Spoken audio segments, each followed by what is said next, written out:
Fit-tnedija li saret fil-Public Service Expo Village 2025, il-Ministru għall-Ġustizzja u tar-Riforma għall-Kostruzzjoni Jonathan Attard qal li s-sena li għaddiet kien hemm mal-2000 talba għal avukat tal-għajnuna legali. 500 talba oħra saru fl-ewwel kwart tas-sena. Dan is-servizz jingħata lil dawk li ma jkunux jifilħu jħallsu biex ikollhom avukat. Il-kap eżekuttiv tal-Aġenzija tal-Għajnuna Legali Bruno Zara qal li l-introduzzjoni ta' din il-pjattaforma hija pass ċar lejn ġustizzja aktar aċċessibbli, moderna u effiċjenti. Id-diġitizzazzjoni tal-għajnuna legali mhux idemmek sempliċement biex tissostitwixxi l-element uman, iżda huwa hemmhekk biex jissupplixxi dak li diġà hemm biex jgħin lill-individu liċ-ċittadin Malti sabiex ikun jista' jibbenefika mis-servizzi li l-Gvern joffri.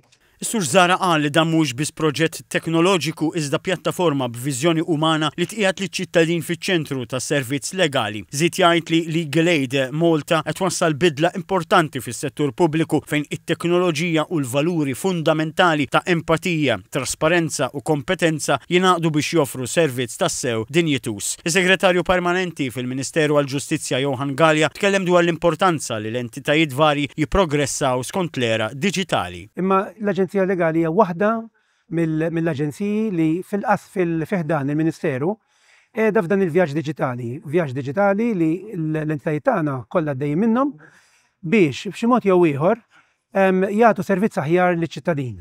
Il-Ministru Attard qal li dan il-pass huwa favur ġustizzja aktar aċċessibbli għal kulħadd u mhux privileġġjata għal ftit. Żied jgħid li din il-pjattaforma diġitali se tnaqqas l-ostakli li persuna tista' ssib meta tkun qed tipprova taċċessa l-għajnuna legali. L-applikazzjonijiet se jkunu jistgħu jsiru online jew permezz ta' hubs tas-servizz.gov f'diversi lokalitajiet madwar Malta fosthom il-Birgu, Żejtun, Birkirkara u San Pawl il-Baħar.